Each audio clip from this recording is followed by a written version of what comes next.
Iran ഈ ഒരു ലോകകപ്പ് കളിക്കണമെങ്കിൽ കളിയുടെ അന്ന് മാത്രമേ അമേരിക്കയിൽ കാലുകുത്താൻ പാടുള്ളൂ. അന്ന് തന്നെ കളി തീർത്ത് തിരിച്ചവിടുന്ന് പൊക്കോളണം. ഇതായിരുന്നു ഡൊണാൾഡ് ട്രംപിൻ്റെ എന്താ പറയുക തിട്ടൂരം.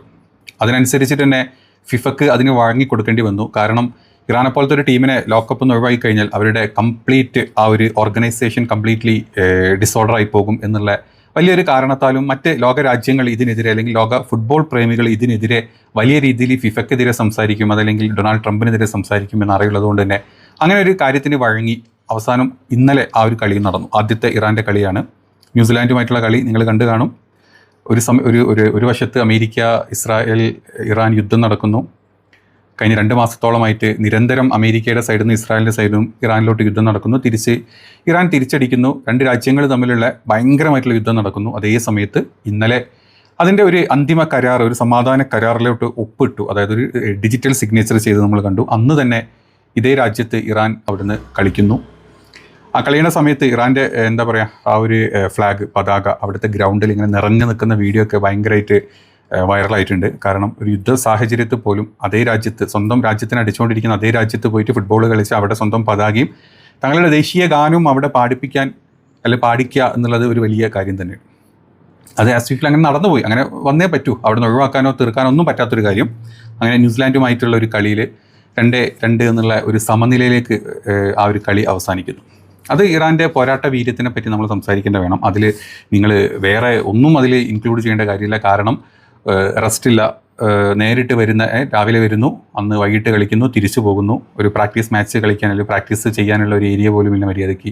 അല്ലെങ്കിൽ വന്ന ക്ഷീണം തീർക്കാനുള്ള ഒരു സമയം പോലും കൊടുക്കാണ്ട് കളിച്ച് തിരിച്ചു പൊക്കോളാം, ഇനി വരുന്ന കളികളും ഇതുപോലെ കളിച്ചോളാം എന്ന് പറഞ്ഞ രാജ്യം യുദ്ധത്തിനാൽ വലഞ്ഞിട്ടുള്ള, അല്ലെങ്കിൽ യുദ്ധം കൊണ്ട് പല കാര്യങ്ങളും പ്രാക്ടീസ് ചെയ്യുന്ന കാര്യത്തിലും ഫണ്ടിൻ്റെ കാര്യത്തിലും മറ്റ് പല സ്പോൺസർഷിപ്പിൻ്റെ കാര്യത്തിലും ഒരു പ്രതിരോധം അല്ലെങ്കിൽ ഉപരോധങ്ങൾ നേരിടുന്ന രാജ്യം ഇതേപോലെ അവിടെ വന്ന് കളിക്കുക ഈ ഒരു സാഹചര്യത്തിൽ.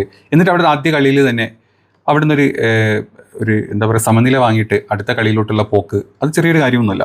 ഇന്നലത്തെ കളി നിങ്ങൾ എത്ര പേര് കണ്ടു എന്നറിയില്ല. ആദ്യം തന്നെ ന്യൂസിലാൻഡാണ് മുന്നിട്ട് നിന്നിരുന്നത്. അവരുടെ 7ാമത്തെ മിനിറ്റിലാണ് ന്യൂസിലാൻഡ് ആദ്യത്തെ ഗോൾ വീണിട്ടുണ്ടായിരുന്നത്. എലീജ ജസ്റ്റിൻ്റെ ഫസ്റ്റ് ഗോള്. അത് കഴിഞ്ഞ് തിരിച്ച് ഇറാൻ്റെ തിരിച്ചടിയായിരുന്നു പിന്നത്തെ നമ്മൾ കണ്ടത്. അതായത് തിരിച്ചടി 31ാമത്തെ മിനിറ്റിലായിരുന്നു ഇറാൻ്റെ തിരിച്ചടി. റമീസ് റസിയാനാണ് ഇറാൻ്റെ ആദ്യത്തെ ഗോൾ നേടുന്നത്. അത് കഴിഞ്ഞ് 54ാമത്തെ മിനിറ്റിൽ വീണ്ടും ന്യൂസിലാൻഡിൻ്റെ ഗോൾ വരുന്നു. തിരിച്ച് ഇറാൻ്റെ ഗോൾ 63ാമത്തെ മിനിറ്റിൽ മുഹമ്മദ് മെഹോബി ഈ ഇറാൻ്റെ സമനില ഗോൾ നേടുന്നു. അവിടെ നിന്ന് അങ്ങോട്ട് കളി എന്താ പറയുക സമനിലയിൽ അവസാനിക്കുന്നു. അപ്പോൾ നമ്മൾ ബോൾ പൊസിഷനും കാര്യങ്ങളൊക്കെ എടുത്തു കഴിഞ്ഞാൽ ഏകദേശം ബലാബലം തുല്യമായിട്ട് തന്നെ നിൽക്കുന്ന ഒരവസരം. അങ്ങനെ അവിടുന്ന് കളി കഴിഞ്ഞു ഇറാൻ അവിടുന്ന് രാജ്യം വിടേണ്ടി വരുന്നു. ഇനി അടുത്ത കളിക്ക് വീണ്ടും ഇതുപോലെ അന്ന് രാവിലെ തിരിച്ചെത്താൻ ഇറാന് സാധിക്കുകയുള്ളൂ. ഈ ഒരു പോരാട്ട വീര്യം നിങ്ങൾക്ക് അത് കാണുന്നവർക്ക് മനസ്സിലാവും. ഈ ഒരു അവസരത്തിൽ ഇത്രയും ഉപരോധങ്ങളുള്ളൊരു ടീം, എല്ലാം കൊണ്ടും രാജ്യത്തിന് സൈനികപരമായിട്ടും സാമ്പത്തികപരമായിട്ടും എല്ലാം കൊണ്ടും ഉപരോധം നടക്കുന്ന സമയത്ത് ടീമിനും ഇത്തരത്തിലുള്ള ഉപരോധങ്ങൾ വെക്കുന്ന അവസ്ഥയിലോട്ട് നമ്മുടെ നമ്മുടെ എല്ലാം മാറിക്കഴിഞ്ഞു. കാരണം അമേരിക്കൻ്റെ മുമ്പിൽ മുട്ടുകുത്തി നിൽക്കാൻ മാത്രം പറ്റുന്ന ഫിഫക്കും അല്ലെങ്കിൽ ബാക്കിയുള്ള സംഘാടകർക്കും ഇത് മാത്രമേ ചെയ്യാൻ പറ്റുമായിരുന്നുള്ളൂ. അവർ അങ്ങനെ തന്നെ ചെയ്തു. കളി ഇങ്ങനെ പോയി. അപ്പം ജസ്റ്റ് ഒന്ന് പറഞ്ഞു എന്നേ ഉള്ളൂ ഈ ഒരു വീഡിയോയുടെ തുടക്കത്തിൽ. ഇനി ഇന്നത്തെ നമ്മളറിയാം കരാറ് കാര്യങ്ങളൊക്കെ നമ്മൾ കാണുന്നുണ്ട്. ഈ സമയത്താണ് നമ്മുടെ ഡൊണാൾഡ് ട്രംപിൻ്റെ ഈ ഒരു ഇത് വന്നിട്ടുള്ളത്. അതായത് Iran has agreed to never have a nuclear weapon. Also the story that the US is paying in Iran $300 million is a fake news put out by the Democrats. Okay, അതായത് Trump പറഞ്ഞത് ഈ $300 billion ഇറാന് തിരിച്ചു കൊടുക്കും, അല്ലെങ്കിൽ ഇറാൻ്റെ കയ്യിൽ നിന്ന് മുക്കിയെടുത്തിട്ടുള്ള ഇറാൻ്റെ നാശനഷ്ടങ്ങൾക്ക് വേണ്ടിയിട്ടുള്ള $300 ബില്യൺ കൊടുക്കുമെന്ന് അത് ഫേക്ക് ന്യൂസാണ്. അത് ഞങ്ങൾ കൊടുക്കാൻ പോകുന്നില്ല. അതുപോലെ തന്നെ ഇറാൻ പറഞ്ഞിട്ടുണ്ട് ന്യൂക്ലിയർ വെപ്പൺസ് ഉണ്ടാക്കില്ല എന്നുള്ളത്. സത്യത്തിൽ ഇറാൻ പണ്ടും പറഞ്ഞിട്ടുണ്ട്, എന്നും പറഞ്ഞിട്ടുണ്ട് ന്യൂക്ലിയർ വെപ്പൺസ് ഉണ്ടാക്കില്ല. പക്ഷേ ഇറാൻ്റെ ന്യൂക്ലിയർ പദ്ധതിയുടെ മേലെ അമേരിക്ക കൺട്രോൾ ചെയ്യാൻ പറ്റില്ല എന്നാണ്, അല്ലെങ്കിൽ ഇസ്രായേലിന് കൺട്രോൾ ചെയ്യാൻ പറ്റില്ല എന്ന് ഇറാൻ എപ്പോഴും പറഞ്ഞിട്ടുള്ളൂ. ഇറാൻ്റെ ന്യൂക്ലിയർ പദ്ധതികൾ എന്താണ്, അവിടുത്തെ ഊർജ്ജ ഉൽപ്പാദനത്തിന് വേണ്ടി മാത്രമായിരിക്കും എന്നാണ് ഇറാൻ പറഞ്ഞിട്ടുള്ളത്. അങ്ങനത്തെ ചില ഫത്വയും കാര്യങ്ങളൊക്കെ ഇതിനു മുമ്പ് മരണപ്പെട്ടിട്ടുള്ള ആയത്തുള്ള അലി ഖാംനി പറഞ്ഞിട്ടുണ്ടായിരുന്നു. പക്ഷെ അതിൽ നിന്ന് മാറി ഇവരെ ചിന്തിപ്പിച്ചിട്ടുണ്ടെങ്കിൽ പോലും അത് ഈ അമേരിക്കയുടെ ഇസ്രായേലി യുദ്ധം കാരണമാണ്. അപ്പോൾ ഇതിനെ സംബന്ധിച്ചിട്ട് ഇന്നലെ JD വാൻസിൻ്റെ ഒരു സമ്മേളനം, ഒരു പ്രസ് ഇൻ്റർവ്യൂ നടന്നിരുന്നു. അതിൽ അവതാരകൻ ചോദിക്കുന്നുണ്ട്, നമുക്ക് എവിടെ വേണമെങ്കിലും, അത് അമേരിക്കക്ക് എവിടെ വേണമെങ്കിലും എപ്പോൾ വേണമെങ്കിലും ഇറാനിൽ പരിശോധന നടത്താം എന്നുള്ള കാര്യത്തിനെ പറ്റി, ഈ ഒരു എന്താ പറയുക ഇൻസ്പെക്ട് ചെയ്യാം എന്നുള്ള കാര്യത്തിനെ പറ്റി ഈ ഒരു കരാറിൻ്റെ ഭാഗമാണെന്ന് ചോദിക്കുന്നത്. അതിന് JD വാൻസ് മറുപടി കൊടുക്കുക, തീർച്ചയായിട്ടും ഇതിനെക്കുറിച്ച് ഞങ്ങളിപ്പോൾ ചർച്ച ചെയ്തുകൊണ്ടിരിക്കുകയാണ്. ഇവിടുത്തെ വ്യക്തത വരുത്താൻ പോകുന്നത് ഏറ്റവും അവസാനത്തോട്ടാണ് ഈ ഒരു കരാറിൻ്റെ എൻഡ് പോയിന്റിലോട്ടാണ് ഈ ഒരു ഡിസ്കഷൻസ് വരുന്നത്. അത് വരുമ്പോഴേക്കും പരിശോധനയ്ക്കുള്ള അധികാരം എനി ടൈം എനിവേർ എനിവേ എന്നാണ് പറഞ്ഞിട്ടുള്ളത്.